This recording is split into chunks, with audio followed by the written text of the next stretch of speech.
Hi, I'm Graham Best. I've been a teacher in the Vancouver school system for 30 years, and I've seen pretty much everything. I've seen students get almost 100%, and I've seen other students repeat a course and still not get through. I remember I was giving some notes on the board in a grade 9 class, and this one young student wasn't taking the notes. And I said, "Why aren't you writing these down?" And he said, "Well, sir, I've failed this course twice before. I know it well." Now, I've seen pretty much everything, but I do believe that almost any student can get top marks. Any student. It doesn't matter what your background, what your experience has been. If you do the right things, and sometimes it's very simple things, little tiny things you have to put into your routines that will allow you to get usually into the 90%. Now, here's the first of the 12 things I wish I could tell my students. Number one, first things first. When it comes time to study, all distractions are removed. The TV is off. All music is put away. Now, some people say, no, I can have music playing while I study.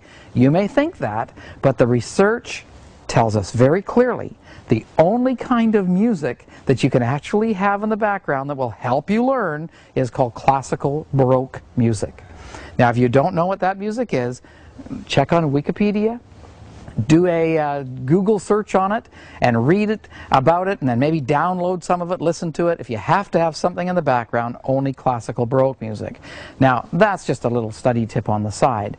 But first things first. When you go to a job, you work for your employer and you give the best you've got. They've got you for the hours that you're working, and you're getting paid for the time you're putting in. I would like you to think of your classroom time and your study time as your job. It is an investment in your future. The better you do at school, the better you will have in your job, the more income you will have. Think of it as your job. Now, a couple of thoughts. Suppose that you did very well in a course. You'll feel better about yourself. People will like what you've done. Your parents will be happy. Your friends will be happy. The idea is that then you work harder and you have even more success, and you enter this cycle of success. There's no downside to getting really good marks. So think of it as your job. It becomes your priority. You take your study time. All distractions are removed. You have the place you're going to study, you pick a time when you're going to study, and now you're going to work. You have all of your tools ready to go, and you begin your study time. Now, a couple of tips. Suppose you have trouble getting started. A couple of things. Here are some psychological tricks you can use. You can tell yourself, I'm only going to study for 5 minutes. I'm going to give it my best for 5 minutes. Do it. The moment you start, what happens is, once you're on a roll, you'll keep going. It always works that way. But psychologically, you're thinking, I'm just giving it 5 minutes, but you'll study for quite a while. The other thing you can do is always make a list. Before you study, sit down and say, I will learn my 10 words of vocabulary, I'll read these pages, I will, and you make a list. And now you start following through the list. One more little tip that helps. Some people think, I'm just going to go at this and study for an hour, and it turns out from the research that at the beginning of a study session you are more alert, you tend to remember more, and then at the end of the study session you also tend to remember more.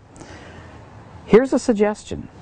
Rather than study straight for an hour, why not go for, say, 20 minutes, and then take a very short break? Maybe make a cup of coffee, take the garbage out, bathroom break, whatever you have to do, just a couple of minutes. Come back and go for another 20 minutes. Then take another very short break, and then another 20 minutes. What happens is, instead of having 2 peaks where you are having maximum brain power, if you will, what you have are 6 peaks. And your study time is maximized. Now, obviously, it's just a tip. It's something that people have found to work really well. If you're on a roll, by all means, don't stop after 20 minutes. Keep going. So, the first point, let me just reiterate one more time. First things first. You make your study time a priority. All distractions removed. It's now an investment in your future. You're going to work. You're going to be studying.